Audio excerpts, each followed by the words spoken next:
ओम ज्ञानतिमिरन्धस्य ज्ञानाञ्जनशलाकया चक्षुर्मिलितं येन तस्मै श्रीगुरवे नमः। श्रीचैतन्यमनोभीष्टं स्थापितं येन भूतले स्वयं रूपं कदा मह्यं ददाति पदान्तितं वन्देऽहं श्रीगुरो श्रीयुतापदकमलं श्रीगुरो वैष्णवांश श्रीरूपं साग्रजातं सहगना रघुनाथं मितं तं सजीवम् सावधूतं सावधूतं परिजना सहितं कृष्ण चैतन्य देवं श्रीराधा कृष्ण पदा सहगना ललिता श्री विशाखाख्यं च नमो विष्णुपदाय कृष्ण पृष्ठाय भूतले श्रीमते भक्ति वेदांता स्वामिनिति नामिने।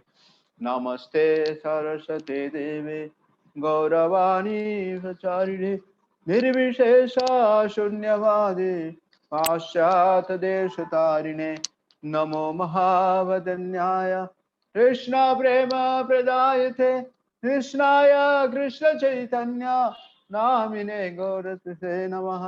हे कृष्णा करुणा सिंधु दीनबंधु जगतपते गोपेश गोपिका कांत राधा कांत नमस्ते तप्त कांचन गौरांगी राधे वृंदावनेश्वरी वृषभानुसुते देवी प्रणमामि हरिप्रिये वाञ्छाकल्पतरुभ्यश्च कृपा सिन्धुएव च पतितानां पावनेभ्यो वैष्णवेभ्यो नमो नमः। जय श्री कृष्ण चैतन्य प्रभु नित्यानंद श्री अद्वैता गदाधर श्रीवासादि गौर भक्त वृंद। हरे कृष्णा कृष्णा कृष्णा हरे हरे हरे राम राम राम हरे हरे। मुखं करोति वाचालं पंगुं लंघयति गिरिं यत्कृपातमहं वन्दे श्रीगुरो दीनतारिणं परमानन्दमाधवं श्रीकृष्ण चैतन्येश्वरम्। हरे कृष्णा।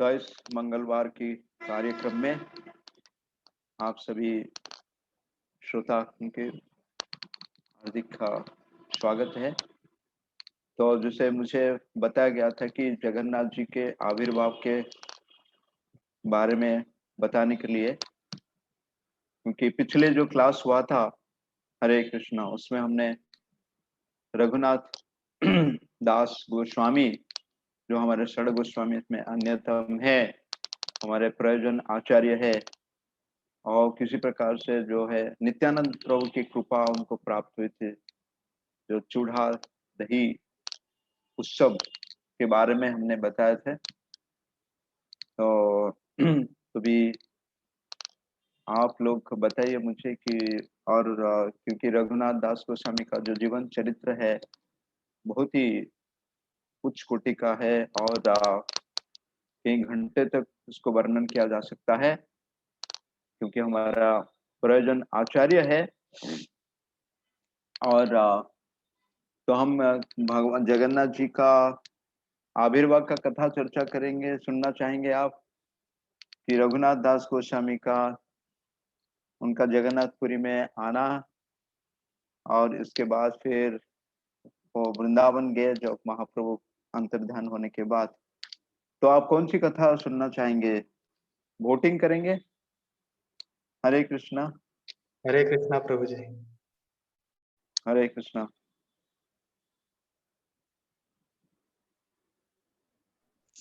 हरे कृष्णा प्रभु जी, दंडवत प्रणाम। हरे कृष्णा प्रभु जी, मेरा मन तो पहले जगन्नाथ जी का सुनने का है। पहले मैं बोली जगन्नाथ जी की अच्छे से महात्म समझ जाए, फिर रघुनाथ जी का फिर पता चलेगा ना कि वो वहां क्यों जाना चाहते थे। अच्छा अच्छा अच्छा अच्छा, ओके। हरे कृष्णा।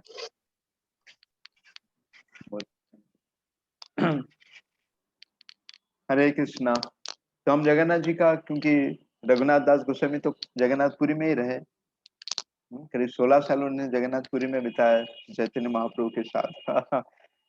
तो इसलिए हम जगन्नाथ जी का आविर्भाव किस प्रकार हुआ, तो इसके बारे में हम प्रयास करेंगे जगन्नाथ जी के कृपा से, आचार्य की कृपा से, श्रील प्रभुपाद की कृपा से, क्योंकि प्रभुपाद जी जो है जगन्नाथ जी के सबसे प्रिय भक्त थे। प्रभुपाद जी अपने बचपन में और रोज जाते थे, अपने बचपन के समय में तो वो तो रथ यात्रा बनाते थे, रथ यात्रा का उत्सव अपने साथियों को लेके। और जब बड़े हुए थोड़ा, प्रभुपाद जी जाके हावड़ा स्टेशन में स्टेशन मास्टर को पूछते थे कि अभी जो ट्रेन है कितने बजे है और इसका किराया कितने। प्रभुपाद पूछा करते थे, बहुत इच्छा था उनको जगन्नाथपुरी आने के लिए। तो इसलिए सबसे प्रिय जो जगन्नाथ जी के भक्त होंगे तो प्रभुपाद जी होंगे, क्योंकि प्रभुपाद जी ने जगन्नाथ जी को सारे विश्व भर में उनका नाम का सार्थक किए, क्योंकि वो जगत का नाथ है ना। अगर जगन्नाथ या जगन्नाथ जगत का नाथ है, जगत का स्वामी है, वो पतित पावन है, कृपा सिंधु है, भक्त वत्सल है। तो जिस प्रकार हम सुनते हैं कि भगवान जो है, खास करके ब्रह्मा विष्णु महेश्वर, जिनको त्रिदेव कहा गया, ब्रह्मा जी जो सृष्टि का बनाने के, रचना करने की दायित्व उनको सौंपा दिया, और भगवान विष्णु जो पालन करता हुए, और भगवान शंकर जो है संहार करती है। तो भगवान ब्रह्मा जी को जब बता गया कि आपको सृष्टि का निर्माण करना है, और इसके साथ, क्योंकि भगवान ने जब सृष्टि का निर्माण करने के लिए ब्रह्मा जी को ये कार्य सौंपे, और ब्रह्मा जी को उन्होंने गाइडलाइंस दिए कि इसमें क्या होना चाहिए, है ना। क्योंकि भगवान ने पहले बताया कि ये जो ये ब्रह्मांड, जो पृथ्वी है, ब्रह्मांड जो है 14 ब्रह्मांड, ये दुखालय अश्वासतम होगा। ये क्या होगा? दुखालय अश्वासतम। यहाँ केवल दुख ही दुख मिलेगा, लेकिन अश्वासतम बले, और ये शाश्वत नहीं है, ये थोड़े समय के लिए है। और जैसे हर जीवात्मा यहाँ पे जो है 3 गुणों के से बंधे हुए है, तमगुण, रजगुण और सतोगुण। जन्म, मृत्यु, बुढ़ापा और बीमारी, आध्यात्मिक, आदि, दैविक। तो ये सबका निर्माण यहाँ पे करना पड़ेगा। तो ब्रह्मा जी को मन में ये प्रश्न हुआ कि अरे, मैं तो सृष्टि का निर्माण करने के लिए मुझे भगवान ने आदेश दिए, लेकिन यहाँ इतने सारे दुख ही दुख है। तो ब्रह्मा जी के मन में बड़ा प्रश्न हुआ कि ऐसा क्यों है, या इसके अलावा और कोई ऐसा स्थान है क्या इस ब्रह्मांड में जहां पे कहीं किसी प्रकार का दुख ना हो। तो उनके मन में जो प्रश्न हुआ, तो वो भगवान विष्णु के पास गए, मतलब महाविष्णु के पास गए वो। क्योंकि ब्रह्मा जी का जो सृष्टि हुआ, वो गर्भधिक है विष्णु का थे, और सबसे पहले तो महाविष्णु है। तो महाविष्णु जो कारण सागर में लेटे है, तो महाविष्णु के पास गए ब्रह्मा जी ये प्रश्न पूछने के लिए कि आपके सृष्टि में ऐसा कोई जगह है क्या जहाँ पे ये जो 4 प्रकार का दुख, और इसके अलावा जो आध्यात्मिक, आदि भौतिक, आदि दैविक दुख ना हो। तो महाविष्णु ने मुस्कुराने लगे, और महाविष्णु उनके बताया कि ऐसा जगह है। तो उनको बड़ा आश्चर्य लगा, कहाँ पे है? बोले इस पृथ्वी लोक में ऐसा जगह है। जैसे हम देखते हैं कि पृथ्वी जो सबसे बीच में है, नीचे जो 7 लोग है, जिसको पाताल लोक कहा जाता है, नीचे के लोग, और इसके ऊपर ये भूलोक में हम है, भूर भुवा स्व, मतलब स्वर्गलोक, महरलोक, जानलोक, तपलोक और सत्यलोक। तो ब्रह्मा जी को बताया गया कि महाविष्णु के द्वारा ये जो जिसके बारे में बता रहा हूँ, ये इस पृथ्वी लोक मतलब बीचों में है। और तो ब्रह्मा जी को बड़ा आश्चर्य लगा, और उसको जानने के लिए बड़ा उत्सुकता हुई। तो महाविष्णु उनके बताए कि ये जो ये जगह जो ये जो है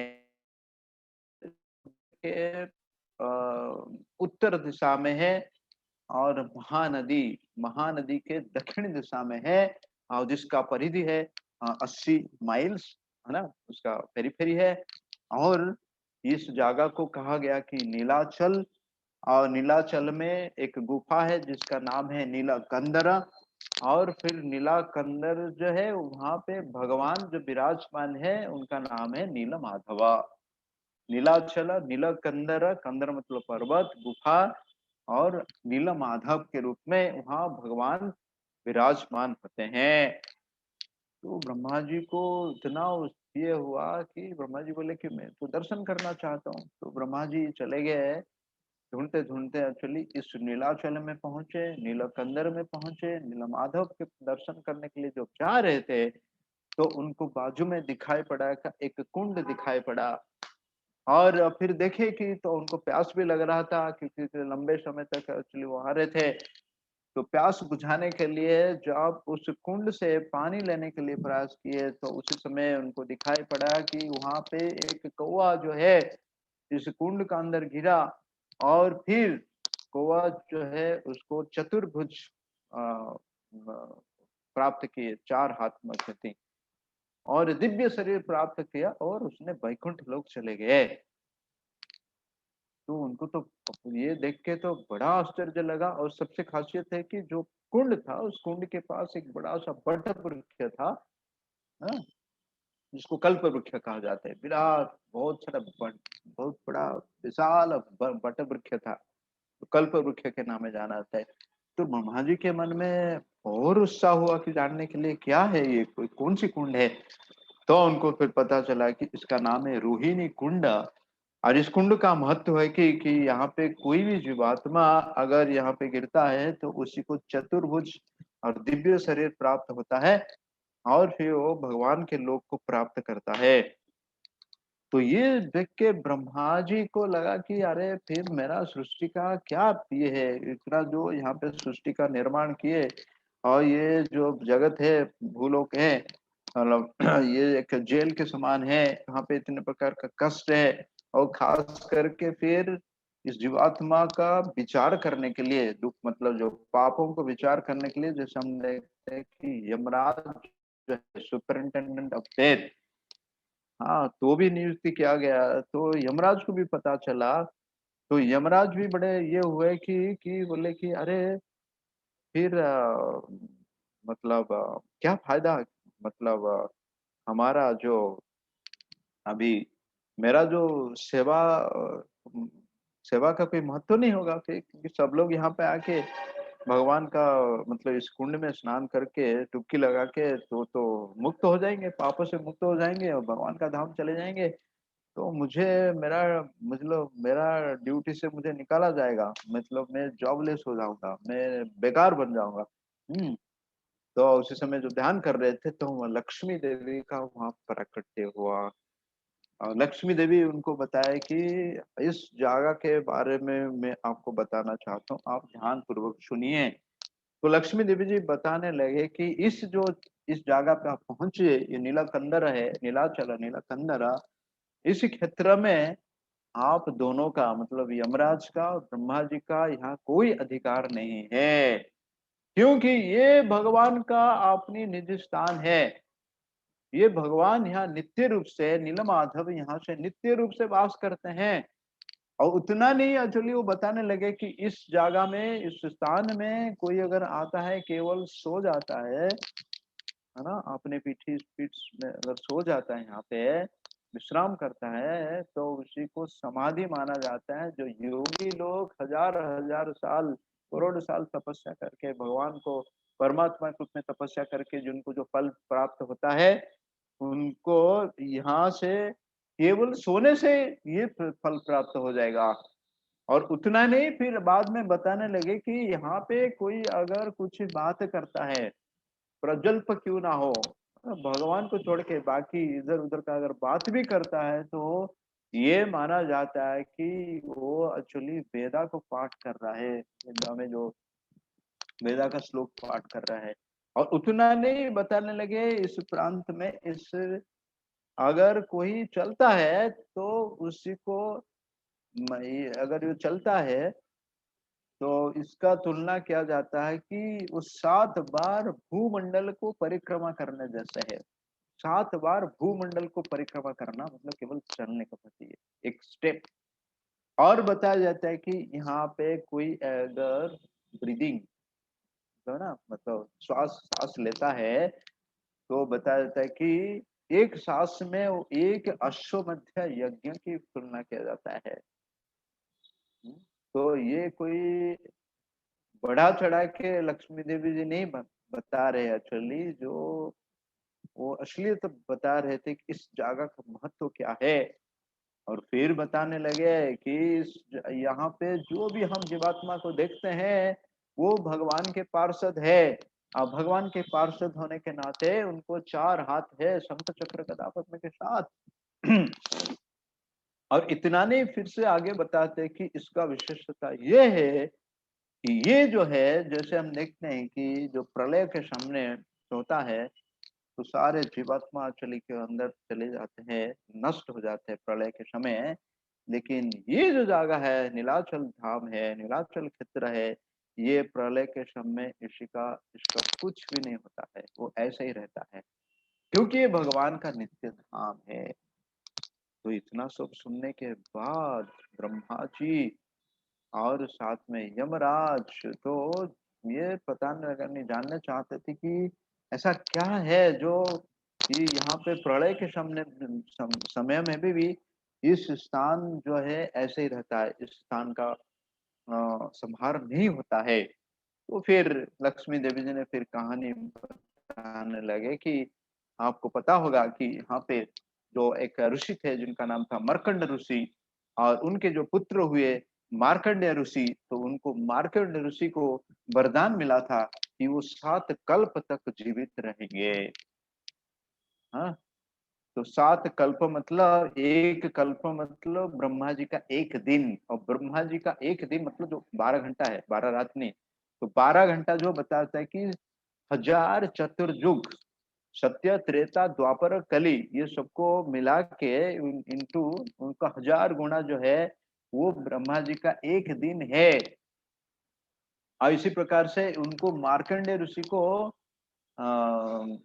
ये वरदान प्राप्त हुआ था कि वो 7 कल्प तक, पहले तो 7 साल था, उसका घटना अलग ये है।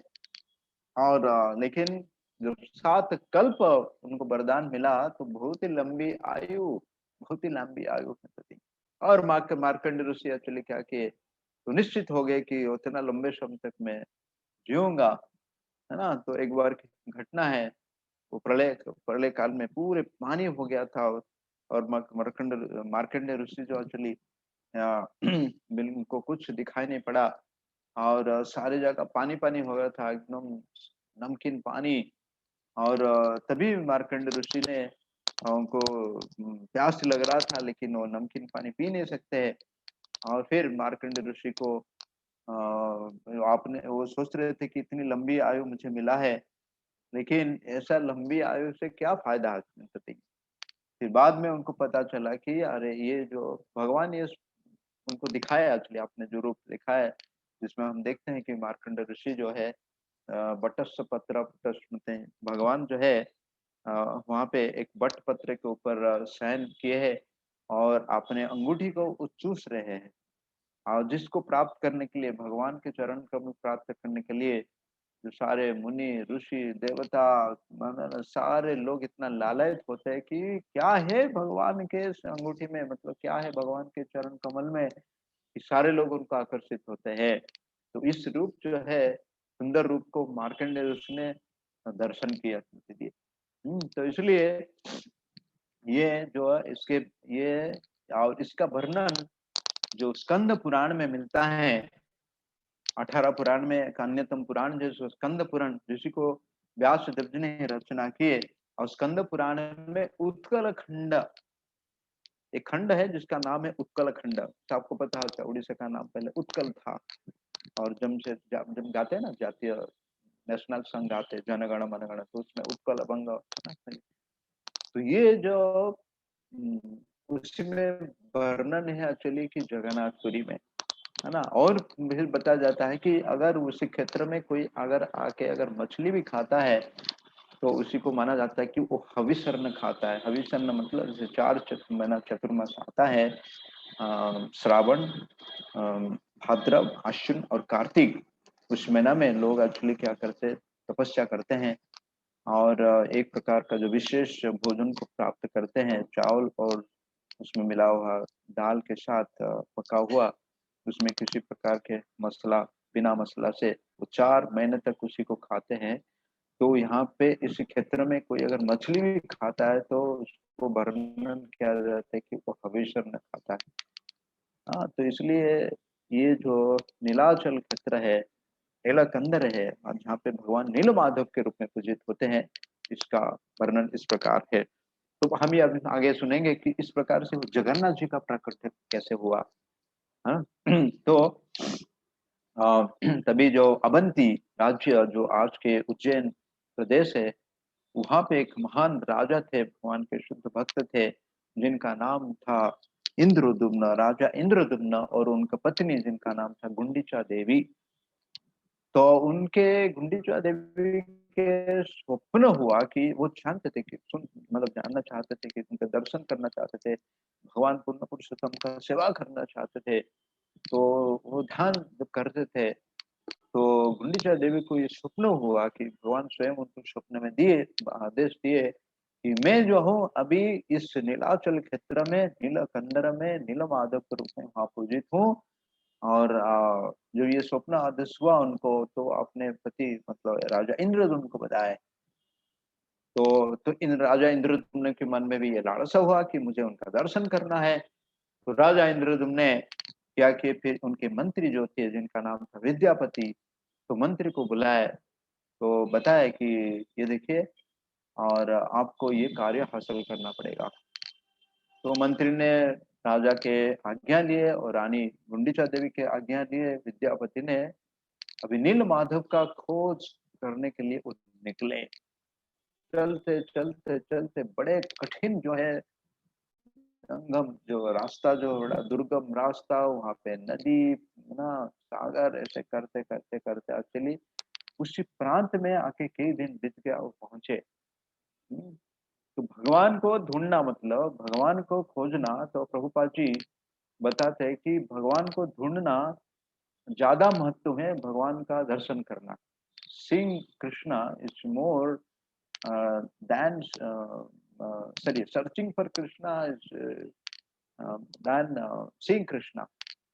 हमने भगवान को दर्शन कर लिया, फिर इसके बाद क्या है। लेकिन कोई अगर भगवान को ढूंढ रहा है अपने हृदय में, तो इसके अंदर जो लालसा है, उसके अंदर जो उत्साह है, वो ज्यादा माना गया, दर्शन करने से भी ज्यादा माना गया। तो इसलिए हमारा जो भाव है, इसलिए चैतन्य महाप्रभु जो भाव दिए, ये विप्रलंब भाव दिए, है ना। एक है संभव, दूसरा है विप्रलंब। तो राजा विद्यापति इतने जो बड़ा कठिन जो कार्य उनको सौंपा गया, उसी को हासिल करने के लिए राजा जो मंत्री है वो निकल पड़े ना। कि रास्ते में उनको भोजन मिला नहीं मिला, बड़ा कठिन, ये फंसते फंसते फंसते एक्चुअली वहां पे जो पहुंचे, इसी प्रांत में जो पहुंचे, कई दिन बीत गया। एक्चुअली वो पता ढूंढ रहे थे, वहां तो कुछ ऐसे आदिवासी लोग ऐसे रहते थे, तो किसी से कुछ पता नहीं चला। तो कभी कभी उनके मन में विचार आता था कि कब मेरे को दर्शन मिलेगा, कब मेरे को नीलमाधव के बारे में पता चलेगा। तो ऐसे कुछ दिन के बाद फिर उनको पता चला कि वहाँ पे कोई सवर है, सबर राजा है, सबर के राजा, तो उनका नाम है विश्वावसु। तो ये उनको लगा कि तो मैं अभी शायद विश्वावसु का सहारा लेता हूँ, तो शायद वो कुछ बता सकते हैं। तो उनके घर में आके आतिथ्य सत्कार किए। और विश्वावसु के एक कन्या थे जिनका नाम था पद्मावती, है ना। और तो उनके साथ फिर विश्वावसु को वो रहते थे, और उनको तो उन्होंने ये बताया नहीं थे कि मैं किस उद्देश्य से यहाँ पे आया हूँ, है ना। लेकिन इतना बताया था कि मैं राजा का कर्मचारी हूँ, मंत्री हूँ। तो विश्वावसु ने उनके घर में रहने के लिए उनको सारे सुविधा दिए। एक तो सवर जाति का थे, सवर जाति मतलब जो सुअर को पालन करने वाले, है ना, थी। लेकिन विश्वावसु देखे कि हर दिन जो है, ये विश्वावसु जो है रात के संध्या के समय वो अपने घर से निकल जाते हैं और फिर सुबह सुबह जो ब्रह्म मुहूर्त के समय वो फिर घर में वापस आते हैं।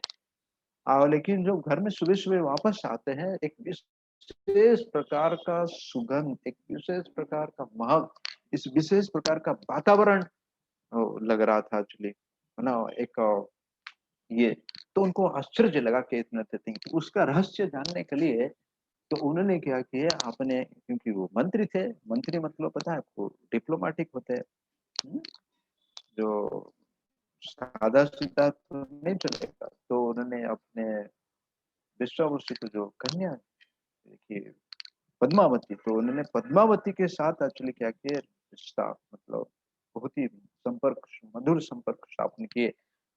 तो विद्यापति एक तो मंत्री है और वो कन्या भी बड़ा सुशीला थी, बड़ी अच्छी गुणवती थी, रूपवती थी, लावण्य थी।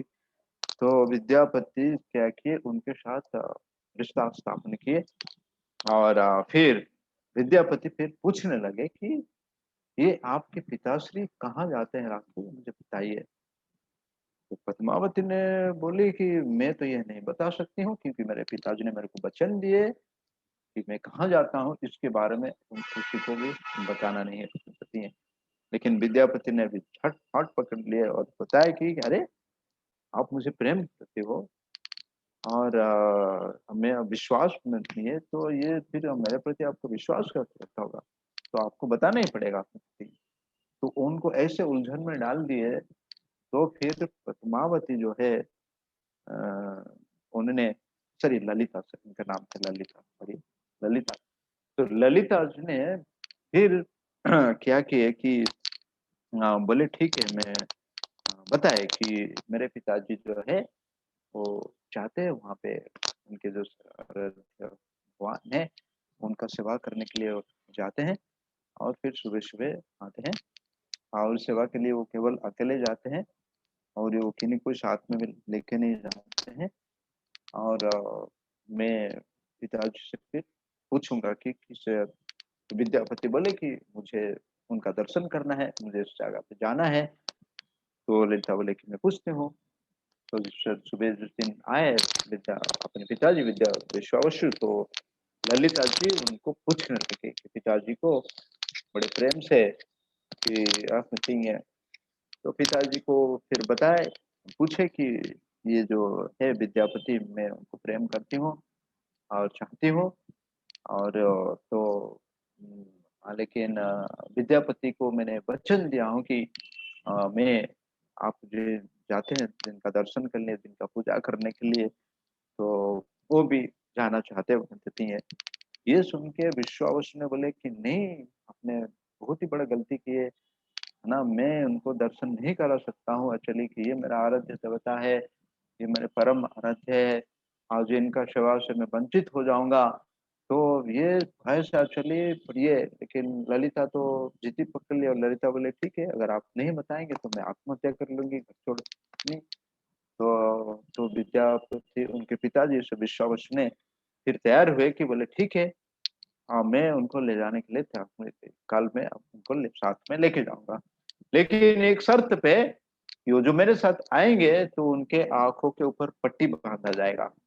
मैं ना, और जब मैं पट्टी उनके सामने जो है तभी खोलूंगा, मैं रास्ता नहीं दिखाऊंगा उनको। तो विद्यापति को, सॉरी विश्वावसु को डर था कि कोई आके इस मेरे भगवान को, मेरा आराध्य देवता को कोई चुरा के लेके चले जाएंगे। तो इस कारण से एक्चुअली वो नहीं बताना चाहते थे। तो फिर ललिता विद्यापति को बताई कि कल सुबह के जाना है। तो विद्यापति तो इतना चतुर थे, तो विद्यापति ने ललिता को बोले कि मुझे कुछ सोरसों का दाना आप दीजिए कपड़ा में बांध के। तो आपने दे दी। तो विद्यापति ने क्या कि इस कपड़ा का जो सोरसों का दाना अपने कमरे में बांध दिए, और सुबह सुबह फिर उनका आंखों के ऊपर पट्टी बांधा गया और उनके पीछे पीछे चले, वो पकड़ के हाथ पकड़ के उनको लेके जा रहे थे। चलते पहुंचे, और उन्होंने विद्यापति ने क्या किए थे कि जाते समय उसमें एक छेद बना दिए थे जो पोटली में, और उसमें से एक दाना वो गिरता रहता था। और पूरा जाके कई घंटा तक चले, पहाड़ के ऊपर चढ़ने के बाद एक्चुअली वो जो पहुंचे वहां पे, वो बड़ा दिव्य स्थान था, बड़ा अद्भुत स्थान था। इस प्रकार का जो महक था, इस प्रकार का जो सुगंध था, मतलब ये आउट ऑफ इसको भौतिक जगत से परे था उसमें सती। हाँ, फिर विद्यापति ने विश्वावसु ने फिर विद्यापति को बताया कि आप ही उस जगह पर पहुंचे। तो उन्होंने आपको पट्टी खोल दिए। तो पट्टी खोलने के तो पहले तो उन्होंने वो जो अपने नासिका से अपने ये से जो सुगंध इसको तो ये किए थे। जब अभी आँख खोले एक्चुअली तो देखे कि बड़ा दिव्य अद्भुत स्थान है। तो बड़े प्रसन्न हुए और कृतकृत हो गए और भगवान को प्रार्थना करने लगे कि तो कि अभी जो है मैं मेरा कार्य में मैं सफल हूँ, क्योंकि जो कार्य दिया गया था उनको राजा इंद्रदम्न के द्वारा कि नीलमाधव का खोज निकालने के लिए, है ना, क्योंकि वो नीलमाधव को स्थापना करना चाहते थे, पूजा करना चाहते थे, सेवा करना चाहते थे। तो बड़े प्रसन्न हुए, है ना। तो यही है कि अगर हमारे को दिया हुआ जो सेवा है ना, कि प्रभुपाद जी अपने गुरुवाष्टकम में प्रभुपाद जी अपने हमेशा बताते कि मेरा सफलता का रहस्य है कि मेरे गुरु महाराज ने मुझे जो आदेश दिए, इस आदेश को मैंने पालन करने के लिए पूर्ण रूप से मैंने प्रयास किया विथ लाइफ एंड सोल। जो आदेश है इसको हमने पूरा जीवन में उतारना के लिए प्रयास करना चाहिए। यही हमारा सबसे बड़ा भेंट है प्रभुपाद जी के लिए, सबसे बड़ा भेंट है परंपरा के लिए, सबसे बड़ा भेंट है आचार्य के लिए, गुरु के लिए। नहीं तो हमारा जीवन का क्या मूल्य है नहीं है। तो यस्य प्रसादात भगवत प्रसाद, यस्य प्रसादात नरति। तो मंत्री तो राजा के प्रति इतने कृतज्ञ थे, वफादार थे। तो फिर आगे चलने लगे वहां पे तो फिर उनको दिखाई पड़ा कि उस जो विशेष जो कुंड था जिसके बारे में हमने वर्णन किया, रोहिणी कुंड, और उस रोहिणी कुंड पे हमने देखे कि एक कौवा गिरा और कौवा को चतुर्भुज प्राप्त हुआ और तुरंत एक्चुअली कौवा ने अपने दिव्य शरीर से लेके भगवान के वैकुंठ धाम में चला गया चलित। तो विद्यापति के मन में ये हुआ कि इससे अच्छा बढ़िया मौका क्या मिलेगा कि भगवान का धाम जाने का अपने प्रति। तो विद्यापति ने क्या किया, तुरंत तैयार हो गए कि कुंड में डुबकी लगाने के लिए, गिरने के लिए। तो तुरंत उनको आकाशवाणी आया कि अरे विद्यापति, आप तो मुझे खोज निकालने के लिए आए हो, राजा के आदेश से। तो ये करना एक्चुअली उचित नहीं है आपके लिए, क्योंकि आप जिस आदेश के लिए आए हो, जिस सेवा के लिए आए हो, इस सेवा तो आपको करना नहीं है। तो विद्यापति एक्चुअली तुरंत यहाँ पे अपने आप को संभाले और फिर आगे बढ़ते गए, आगे बढ़ते गए। और फिर उनको साक्षात रूप से जो नीलमाधव का दर्शन हुआ। और विश्वावसु जो अपने साथ में कुछ सामान लेके आए थे और यहाँ पे जो अलग अलग प्रकार का जो फूल ये वगैरह उसको संग्रह किए और भगवान को अर्पण किए, जो फल वगैरह भगवान को अर्पण किए और कुछ प्रार्थना अर्पण किए। इसके बाद फिर कुछ घंटे बाद फिर एक्चुअली क्या किए, वापस आए।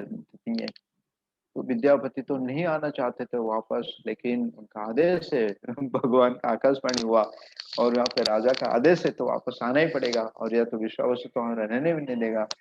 हाँ तो विश्वावसु साथ में फिर से उनको पट्टी, आंखों में पट्टी बांध के एक्चुअली की उनको लेके आए। लेकिन विद्यापति ने बार बार बार बार भगवान के इस दिव्य रूप को और इस दिव्य स्थान को बार बार एक्चुअली क्या कर रहे थे, वो चिंतन कर रहे थे, वो मनन कर रहे थे, है ना। तो इसलिए प्रभुपाद बोलते कि हम जितने अधिक भगवान के बारे में सुनेंगे, श्रवण करेंगे, उतना कीर्तन करेंगे, उसका स्मरण करेंगे एक्चुअली। अब हम स्मरण नहीं कर सकते जब तक भगवान के बारे में सुनेंगे नहीं, जब तक भगवान के बारे में कीर्तन नहीं करेंगे। तो इसलिए हमारा श्रवण इंद्रिय जो कीर्तन श्रवण जो सबसे महत्वपूर्ण है। इसलिए श्रवण का आचार्य बने परीक्षित महाराज, जो 7 दिन 7 रात तक एक्चुअली बिना खाए पिए विश्राम किए भगवान का कथा निरंतर सुने।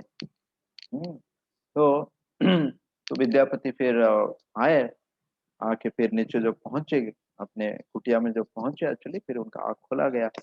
विद्यापति तो इतने प्रसन्न हो गए थे, इतने प्रसन्न हो गए थे तो उन्होंने फिर ललिता को बताया कि जिस उद्देश्य से वो आए थे। तो ललिता भी डर गई। ललिता बोले कि नहीं, अभी क्या भरोसा कि आप चले जाएंगे, तो नहीं, आप मुझे अपने साथ में लेके जाइए। तो विद्यापति ने उनको आश्वासना दिया कि नहीं, मैं आपको ये वचन देता हूँ कि मैं अति शीघ्र अभी राजा को ये संदेश दूंगा एक्चुअली, क्योंकि जिस मकसद में मैं आया हूँ ये मेरा ये है ना। तो इसलिए हमको कभी भी हमारा मकसद जो है, जो इसको हमने कभी भूलना नहीं चाहिए एक्चुअली। भाई तो कभी कभी हम आ, वो हमारा प्रायोरिटी जो है ना, मतलब वो कम हो जाता है, या हम भूल जाते हैं, या कुछ अलग सेवा में लग जाते हैं, कुछ अलग कार्य में लग जाता है, मतलब डाइवर्ट हो जाता है, डेविएट हो जाता है। तो यहाँ पे विद्यापति बोले कि मैं आपको स्वीकार करूंगा, लेकिन ऐसा नहीं एक्चुअली, क्योंकि मैं मंत्री हूँ,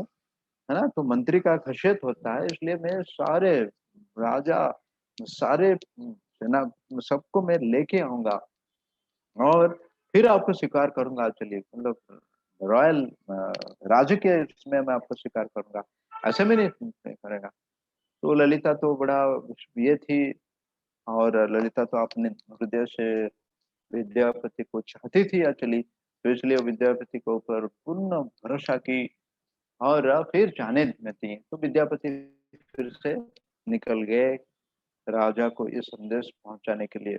फिर जाने में जितना दिन लगा था, तो आने में तो उतना दिन लगेगा ही। तो पहुंचने के बाद फिर राजा को ये संदेश दिए विद्यापति ने कि मैंने नीलमाधव का ढूंढ खोज निकाल है। तो राजा ये सुन के, फिर रानी गुंडिचा देवी सुन के इतने प्रसन्न हुए, इतने प्रसन्न हुए, और उनके अंदर जो ये था, लालसा था भगवान का दर्शन करने का, तो और 1000 गुण बढ़ गया, लाखों गुण बढ़ गया एक्चुअली।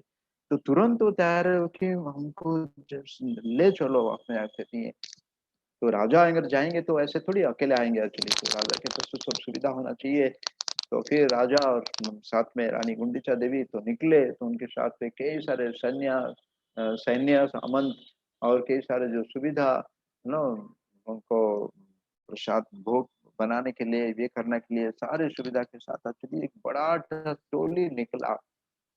एक जन जाते तो कहते हैं, लेकिन साथ में अगर इतना लोग जाएंगे तो फिर कितना दिन लगेगा और कितना तैयारी करना पड़ेगा। ये करते करते करते करते कई महीना बीत गया एक्चुअली, वो आके फिर पहुंचे। अभी विद्यापति ने क्या किए, तो अभी विद्यापति जैसे गए थे विश्वावसु के साथ, वो पीछे राई का दाना छोड़ के गए थे, गिरा के गए थे। तो कुछ दिन के बाद क्या हुआ, उसी जैसे जिस रास्ता में क्या हुआ, राई जो ईश्वर का दाना से फिर सरसों का पेड़ उगा, है ना। और विद्यापति ने क्या किया, उस जगह पे पहुंचे। पहुंचने के बाद उसी जो रास्ता हो गया था, उसी रास्ता से एक्चुअली क्या किए, वो पहुंच गए कहाँ पे, अभी नीलकंदर नीलाचल में पहुंचे नीलमाधव का दर्शन करने के लिए। तो राजा को अंदर तो इतना उत्साह था, लेकिन मन में ये भी डर था शायद क्या पता एक्चुअली कि हमको भगवान दर्शन देंगे नहीं देंगे, या वहां रहे होंगे, क्या दूसरे जगह चले गए होंगे। तो राजा का मन में तो बड़ा उतार था। तो लेकिन विद्यापति तो बड़ी विश्वास से उनको लेके आए थे। और जब गए एक्चुअली दर्शन करने के लिए, तो दिखाई पड़ा कि वहां पे नीलमाधव का अंतर्ध्यान, वहां पे कोई कुछ भी नहीं है। तो राजा ने इतने ये हो गए, अपने कुट कुट के रोए, सर को पीटे। और साथ में रानी गुंडिचा देवी भी। और राजा अपने आप को सोचने लगे कि शायद एक्चुअली कि मुझे, मतलब मेरे अंदर ये योग्यता नहीं है। तो ये क्योंकि विद्यापति के ऊपर उनको तो विश्वास था, भरोसा था, है ना, क्योंकि वो जैसे उत्साह निश्चय धैर्य, उत्साह होना चाहिए और निश्चय भी होना चाहिए, डिटर्मिनेशन। तो विद्यापति ने आपको, क्योंकि उस जगह को देख के गए थे, इसलिए उनको अंदर वो 100% ये थे, निश्चित थे एक्चुअली कि यही जगह है एक्चुअली, उसमें कोई गलती नहीं है, है ना। तो हम अगर निश्चय रहेंगे तो पता है, तो हम इस मार्ग में एक्चुअली हम बहुत ही तेजी से प्रगति कर सकते हैं उसको प्राप्त करने के लिए। अगर हमको निश्चय निश्चय नहीं है, हमारा अंदर दृढ़ता नहीं है, तो हम हमेशा भटकते रहेंगे। और पता नहीं शायद यही सही है कि नहीं है, कहाँ जाना है, किधर जाना है, क्या कर रहा है, कुछ पता नहीं है। तो राजा ने तो बड़ा दुखी हुए और विद्यापति ने भी दुखी है कि ये कैसे हो सकता है, ये कैसे हो सकता है, क्योंकि इस जगह का पता केवल विश्वावसु के अलावा, मेरे अलावा किसी को भी पता नहीं है। तो विद्यापति को लगा कि ये विश्वावसु ने क्या किए, शायद उसको पता चला या भय से उन्होंने उसको छुपाया अपने ततीय। तो राजा ने क्या किया, तुरंत फिर बोले ठीक है, अभी विश्वावसु को बुलाया जाए। तो राजा ने फिर एक्चुअली विश्वावसु को बुलाया गया। तो विश्वावसु ने, तो वो जब सुने कि मेरा नीलमाधव जी गायब है, मेरा नीलमाधव नहीं है, तो राजा को, विश्वावसु को लगा कि ये लोग नाटक कर रहे हैं, ये लोगों ने एक्चुअली छुपाए और फिर मेरे सेवा को वंचित करा रहे और मुझे झूठे इल्जाम लगा रहे। ऐसे कभी कभी होता है ना मतलब तो उस ना, तो वो तो विश्वास नहीं कर पाया कि ऐसे कैसे हो सकता है कि ना, और मेरे अलावा और किसके अलावा किसी को तो पता नहीं एक्चुअली यहाँ से कैसे भगवान गायब हो सकते हैं। तो एक प्रश्न ने राजा है, क्या करेंगे, तो उसको फिर ये किए, बंदी बनाए एक्चुअली कि वो ललिता तो बड़ा बेचारी क्या करे रखती है। लेकिन विश्वावसु बोले कि नहीं, आप लोगों ने कुछ किया एक्चुअली मेरे नीलामाधव को, वो तो इतना दुखी हो गए थे, इतना दुखी हो गए थे उसी समय। अभी सबसे बड़ा ये है कि हम देखते हैं कि अभी सबसे महत्वपूर्ण क्या है कि अभी ना राजा को पता है नीलमाधव के बारे में, ना विश्वावसु को पता है नीलमाधव के बारे में, है ना। तो सबसे बड़ा महत्वपूर्ण है कि अभी नीलमाधव का पता लगाना चाहिए एक्चुअली। हम कभी कभी एक दूसरे से एक्चुअली दोषारोप करते हैं एक्चुअली कि आप मतलब आप गलती है, आपका गलती है, आपका गलती है, आपने ऐसे किया, आपने इतनी। लेकिन हम जो मूल विषय को भूल जाते हैं कि विषय क्या है कि नीलमाधव का पता लगाना चाहिए, ना कि हम एक दूसरे से ऊपर दोषारोप करेंगे। तो उसी समय नीलमाधव भगवान का आकाशवाणी हुआ कि हे राजा, हे विश्वावसु, मैं अपने आप अंतर्ध्यान हुआ हूँ। ये सुन के एक्चुअली विश्वावसु को मिलती है, वो विश्वावसु टूट पड़े, रोने पड़े एक्चुअली कि आपने ऐसा क्यों किया। तो विश्वावसु को सांत्वना देने के लिए भगवान ने बताया कि मैं इतना साल से आपका सेवा लिया और मैं आपके सेवा से बड़े प्रसन्न हूँ, मैं अपने आप भी अंतर्ध्यानी हूँ क्योंकि ये मेरा इच्छा है। और मैं फिर राजा को उन्होंने, क्योंकि राजा भी सुने कि एक्चुअली शायद मेरे से कोई गलती हो गया है या मुझे कोई कमी है, तो इसलिए मुझे दर्शन नहीं देना चाहते हैं, मेरे से सेवा लेना नहीं चाहते। तो राजा को बताया कि नहीं, मैं भी आपके सेवा से, मतलब आपके जो उत्साह है इसमें भी बड़ा प्रसन्न हूँ।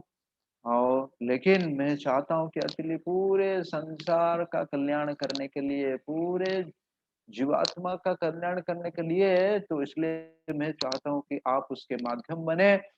मैं सबको दर्शन जाना चाहता हूँ, लेकिन इस रूप में नहीं, मैं इस रूप में नहीं, मैं अगला जो दर्शन दूंगा वो जगन्नाथ के रूप में दर्शन दूंगा, और साथ में मेरा भाई बलदेव और साथ में मेरा बहन सुभद्रा देवी और सुदर्शन के चतुर्धा मूर्ति, इस रूप में मैं प्रकट होऊंगा।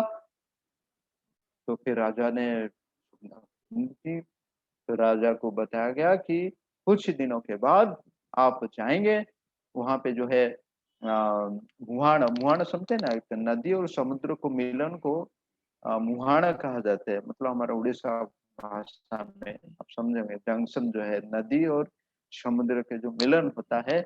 और बताया कि मैं उसी में, तो इसमें मैं एक दारू के रूप में प्रकट होऊंगा, लकड़ी के रूप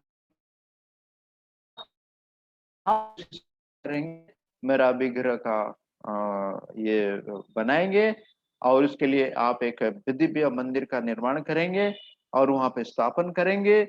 और मैं, जो कोई मेरा दर्शन करेगा वो उसी को मुक्ति प्राप्त हो जाएगा।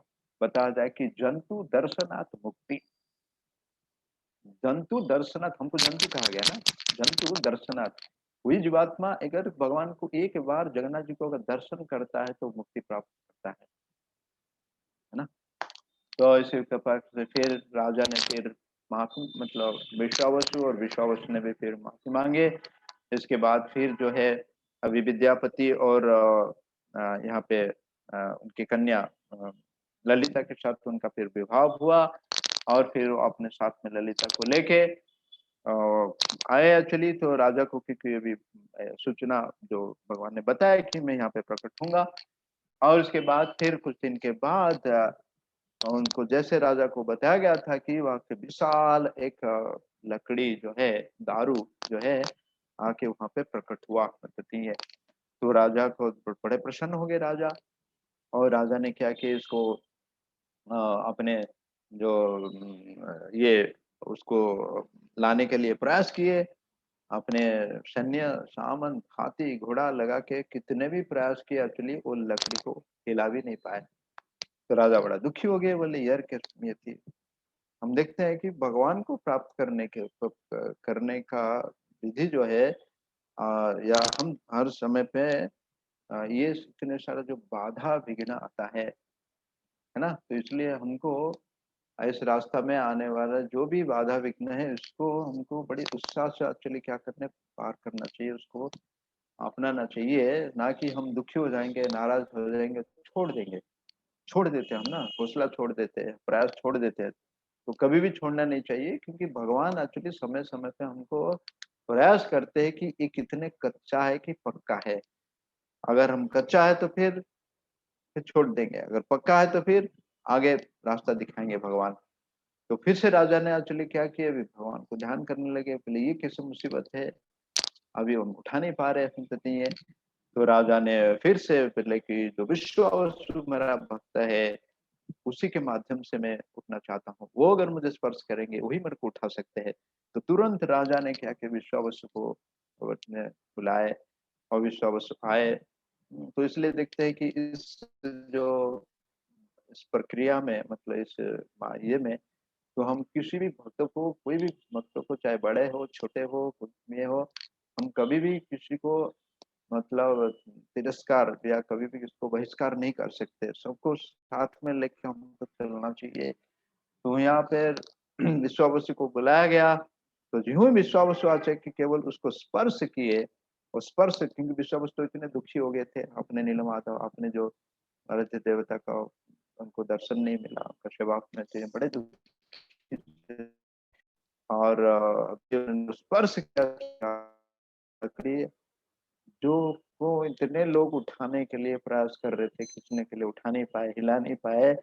वहां पे विश्वावसु आके इतने वृद्ध समय वयस वयस में भी वो जब स्पर्श किए, वो लकड़ी अपने आप उठा गया, क्योंकि भगवान उससे सेवा लेना चाहते थे अपनी तिथि। और फिर उनको ला गया। और राजा तो इस यहाँ पे मंदिर का निर्माण शुरू किए थे। और फिर उनको दूसरी जगह पे लाके रखे, जहाँ पे गुंडीचा देवी, मतलब राजा का निवास था, वहां पे रखा गया, जो टेम्पररी निवास था। और फिर राजा ने क्या कि पूरे देश में घोषणा की कि कोई कारीगर है, शिल्पकार है, सुतार है, एक्चुअली इसको अभी, क्योंकि राजा को पता नहीं था कि जगन्नाथ जी का रूप कैसे होगा, बलदेव जी का रूप कैसे होगा, सुभद्रा जी का रूप कैसे होगा, सुदर्शन का। तो सारे बड़े बड़े जो मिस्त्री था, सुतार आए अपने में हथियार लेके, और प्रयास किए। तो केवल एक्चुअली उसको स्पर्श करते थे तो हथियार टूट जाता था। कितने सारे लोग आए, प्रयास किए, नहीं है। राजा फिर से दुखी हो गए, रानी फिर से दुखी हो गई, फिर से बहुत जगन्नाथ जी को प्रार्थना की, यार कैसे किए, इतना तकलीफ, इतना कष्ट थी, बताइए मैं क्या करूँ, नहीं है। तो और फिर दूसरे दिन क्या हुआ कि एक वृद्ध जो है, एक शिल्पीकार, जो लकड़ी काम करने वाला सुतार जो है, वो प्रकट हुए। बड़े वृद्ध हो गए थे, ठीक से चल नहीं पा रहे थे। तो राजा के पास है, बोले कि आप अगर आज्ञा दे तो मैं प्रयास करूंगा, आप नहीं है। तो राजा तो इतना हतोत्साह हो गए थे, इतना हताश हो गए थे कि इतने बड़े बड़े लोग आए अपने पति नहीं, आप कैसे कर सकते हैं। फिर भी राजा बोले कि ट्राई करने में कोई ये नहीं है, उनको मौका दिया जाए। रानी ने बोले, लेकिन वो शिल्पकार बोले कि एक शर्त है। बोले क्या शर्त है। बोले 21 दिन तक एक्चुअली मुझे इस लकड़ी के साथ एकांत में रहना दिया जाएगा, और इस कमरे में किसी का भी प्रवेश नहीं होगा। मेरे लिए जो राशन पानी थे उसका व्यवस्था कर दीजिए 21 दिन तक। मैं 21 दिन के अंदर एक्चुअली ये जो विग्रह को मैं आपको बना के दे दूंगा, और लेकिन 21 दिन से पहले इस दरवाजा को नहीं खोलना चाहिए। तो सारे व्यवस्था हो गए, तो काम तो शुरू होगा। और 21 दिन गिन रहे थे, 1 2 3 4 नहीं, जैसे भगवान चैतन्य महाप्रभु अपने शिक्षाष्टक में बोलते हैं ना, युगायतम निमेषन चक्षुषा, है ना, कि एक जो युग है, मतलब वो 12 साल बन क्या क्या कि भगवान के विरह में उनको एक एक क्षण लग रहा था, मुहूर्त लग रहा था कि 12 साल तक मैंने भगवान का दर्शन नहीं किया, मैंने भगवान का दर्शन नहीं किया। हाँ, लेकिन हम जब इंद्रिय तृप्ति में लगे जाते हैं, भोग विलास में लग जाता है, तो हमको 12 साल लगता है कि यूं ही चला गया, कुछ किया ही नहीं, मैंने कुछ भोग किया ही नहीं है, मैंने कुछ इंद्रिय तृप्ति किया ही नहीं, बिल्कुल विपरीत, है ना। तो उनके लिए तो 21 दिन मतलब बड़ा ये था, तो गिन रहे थे एक एक करके। रानी रोज आके एक्चुअली क्या कर रही थी कि वो कान दे के सुन रही थी कि काम चल रहा है कि नहीं। अंदर से आवाज आ रहा था, टिक टिक टिक आवाज आ रहा था, बड़ा खुश हो गई थी। और क्योंकि भगवान का दर्शन पाने के लिए, तो ऐसे चला गया, 14 दिन तक एक्चुअली चला गया और सुन रही थी। और उसके बाद फिर 15वां दिन जब हुआ, तो रानी जो है उनको आवाज सुनाई नहीं देगी अंदर से। बड़ा कान लगा के एक्चुअली सुन रही थी, बिल्कुल सुनाई नहीं दिया। फिर राजा को बुलाया गया, फिर राजा भी बोले कि नहीं, मुझे भी आवाज सुनाई दे रहा है। तो के प्रयास किए दिन भर, तो रानी को लगा कि शायद इस जो सुतार का शायद मृत्यु हो गया, क्योंकि बिल्कुल तो वृद्ध अवस्था था। तो इसलिए अभी हम उसका पाप लगेगा, तो जल्द से जल्द आपसे उसको खोलना चाहिए। लेकिन याद था कि उसने शर्त रखा था कि 21 दिन से पहले उसको नहीं खोलना चाहिए, कहते हैं। तो अभी इतना बड़ा जो संकट है, द्वंद है, भी क्या करे, खोले कि नहीं खोले, खोले कि नहीं खोले, बड़े ये हो गए। तो फिर फिर से रानी को रहा नहीं गया चली, तो फिर उन्होंने क्या किया, उस दरवाजा को खोल दिया, तो फिर तोड़े। जब दरवाजा को खोले एक्चुअली, तो वो दिखाए क्या कि वो जो सुतार था वो तो अंतर ध्यान है, वो तो था ही नहीं है। लेकिन सामने एक्चुअली क्या था, ये चार जो मूर्ति था, जगन्नाथ जी का पड़ता है, लेकिन वो दिखाई पड़ रहा था कि बिल्कुल अपूर्ण है। उनका आंख पूरा नहीं हुआ, हाथ पूरा नहीं हुआ, पैर पूरा नहीं हुआ। तो ये देख के बड़े दुखी हो गए, बड़े दुखी हो गए कि हमने इतना बड़ा गलती क्यों किया, इतना गलती बड़े क्यों किया। राजा ने रानी को बोले, रानी को बोले क्या करे, अभी तो गलती हो गया, अभी क्या करे उस गलती। तो बिल्कुल भोजन वगैरह छोड़ दिए और फिर से भगवान को ध्यान किए, फिर से भगवान को बताया कि हमें बहुत बड़ा गलती हुआ, बहुत बड़ा गलती हुआ, हमने धैर्य नहीं रखा। उत्साह निश्चय धैर्य होना चाहिए। अगर बताया गया था 21 दिन के बाद, तो 21 दिन तक हमको इंतजार करना चाहिए, विश्वास करना चाहिए, श्रद्धा उसमें चाहिए। तो हमने ऐसा क्यों किया, ऐसा क्यों किया, फिर से ठोकने रोकने लगे। फिर से जगन्नाथ जी मतलब फिर से भगवान का आकाशवाणी हो के कि नहीं, इस जो मेरा रूप है, मैं पूर्ण हूँ इस रूप में, एक विशेष रूप में है। इसलिए यही रूप में मैं पूरे संसार को दर्शन देना चाहता हूँ कि यही मेरा जो रूप है, ये पूरा पूर्ण रूप है। ये मत समझिए कि एक्चुअली मैं अपूर्ण हूँ, लेकिन ये विशेष रूप है ना। तो ये जो है महाभाव, केवल भाव नहीं, है ना, महाभाव रूप लेके ये जगन्नाथ जी मतलब भगवान श्री कृष्ण और बलराम जी, बलदेव, और साथ में उनके बहन सुभद्रा, और सुदर्शन तो आए, उसका अलग कहानी है कि सुदर्शन क्यों नीचे है। हाँ, भगवान का हाथ में रहना चाहिए। तो बोले कि मैं पूरा वो हूँ, आप निश्चित रहिए और मेरा स्थापना के लिए व्यवस्था कीजिए। तो फिर राजा ने रानी ने बड़े प्रसन्न हुए और ये किए। तो अभी जो क्या है, मंदिर का तो निर्माण हो गया था। तो फिर उस विग्रह को एक्चुअली क्या किया, मंदिर में लेके आए। तो राजा के मन में प्रश्न हुआ कि हमको पता नहीं एक्चुअली कि बड़ा अद्भुत विग्रह है, और उसका रीति रिवाज किस विधि से उसको स्थापना करना चाहिए, कि मंत्र पाठ करना चाहिए, क्या भोग लगाना चाहिए, कितना बार लगाना चाहिए, मुद्रा तंत्र जंत्र कुछ भी पता नहीं है। तो राजा को लगा कि एक्चुअली क्या करना चाहिए, मुझे अभी ब्रह्मा जी जो है उनको बुलाना चाहिए। ठीक है। और एक बात है कि जब वो दुख प्रकाश कर रहे थे राजा ने, तो उस समय नारद मुनि का भी आगमन हुआ था, बताया जाता है। और नारद मुनि ने ये रिकमेंडेशन की है कि हाँ, यही रूप है कली युग में, भगवान जगन्नाथ जी यही रूप से यहाँ पूजा पाना चाहते हैं। इस नीलकंदर में, नीलाचल क्षेत्र में, जो पहले नील माधव के रूप में थे, के जो 100 साल आयु है, साल आयु तक ब्रह्मा जी भगवान जो है नील माधव के रूप में पूजा पाते हैं। और बाकी जो अगले 50 साल जो है वो जगन्नाथ जी के रूप में पूजा पाते हैं। तो उन्होंने ये सैंक्शन किए, नारद मुनि ने दिए। तो फिर राजा इंद्रदम्न ने क्या किया, फिर ब्रह्मा जी को बुलाने के लिए वो ब्रह्मलोक चले गए।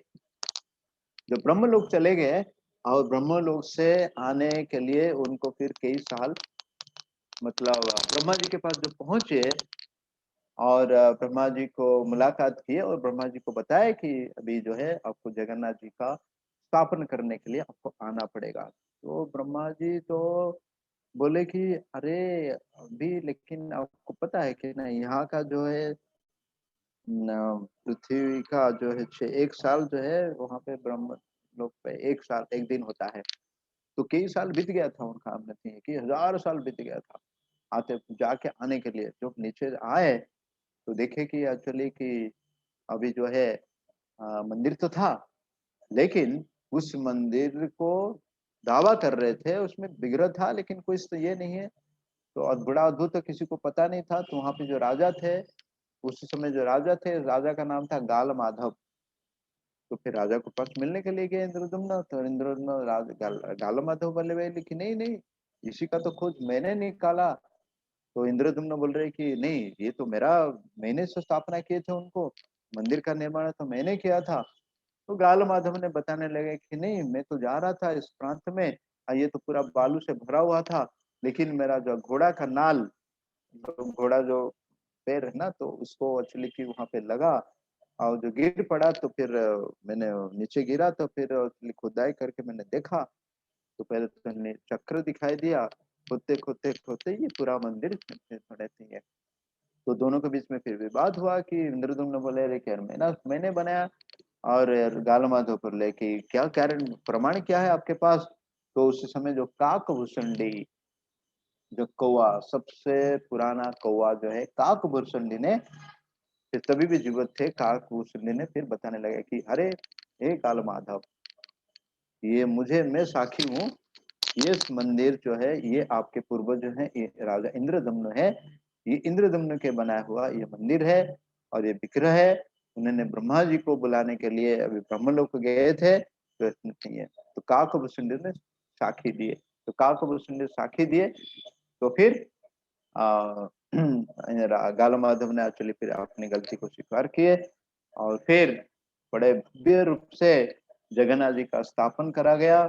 भगवान का जगन्नाथ जी का ये किया गया ब्रह्मा जी के द्वारा। तो इसलिए जगन्नाथ जी का जो विशेष जो ये है स्थापना दिवस है या जो सेवा पूजा होता है, हम देखते हैं कि जो ग्रंथ भगवान का सेवा पूजा करते हैं, ये पंचरात्रि का विधि है, नारद पंचरात्रि का विधि, जिसको नारद मुनि ने लिखे। तो इसी विधि से एक्चुअली क्या करें, हम भगवान का सेवा पूजा करते हैं। लेकिन ये जो जगन्नाथ जी का है, और एक विधि है जिसको तांत्रिक विधि कहा जाता है, दूसरे परंपरा लोग इसको अपनाते हैं। लेकिन ये जगन्नाथ जी का जो विधि है सेवा पूजा करने का, ये किसी से भी फिट नहीं होता है। ये एक विशेष विशेष विशेष स्पेशल है। जगन्नाथ जी का जो सेवा है ये विशेष स्पेशल है, जिसको ब्रह्मा जी ने स्थापना किए और ब्रह्मा जी ने वो विधि दिए कि एक्चुअली कैसे उनका पूजा होना चाहिए, उनको क्या वस्त्र पहनना चाहिए, उनको क्या भोग लगाना चाहिए।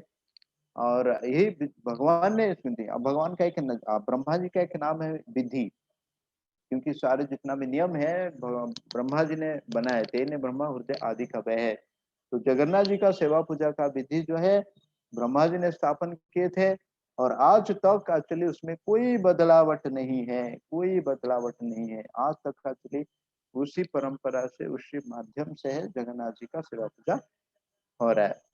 तो इसी तरह से एक्चुअली जगन्नाथ जी का स्थापन हुआ। फिर हम अगले क्लास में सुनेंगे कि फिर जगन्नाथ जी इतने प्रसन्न थे, राजा इंद्रदुम्न और माता गुंडिचा देवी, और राजा प्रसन्न होके राजा इंद्रदुम्न गुंडिचा देवी को वरदान देने के लिए पूछ रहे हैं। तो राजा और इंद्रदुम्न और माता जो है गुंडिचा देवी क्या वरदान दे, इसके बारे में हम चर्चा करेंगे। और फिर जगन्नाथ जी का इस प्रकार का जो विशेष अद्भुत रूप, तो इसके बारे में फिर हम अगले इसमें चर्चा करेंगे।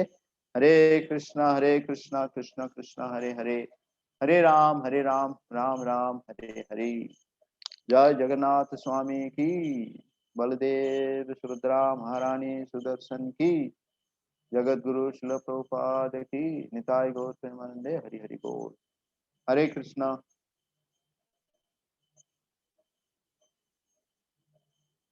हरे कृष्णा। हरे कृष्ण प्रभु जी, दंडवत प्रणाम। धन्यवाद।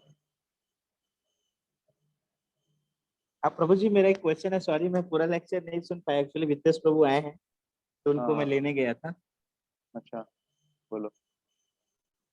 हाँ प्रभु जी, मेरा क्वेश्चन मतलब मैं थोड़ा डाउट है कि जैसे प्रभु जी, एक जो कहानी है इंद्रद्युम्न महाराज की, ये कौन से युग की है? सत्ययुग के। सतयुग की है।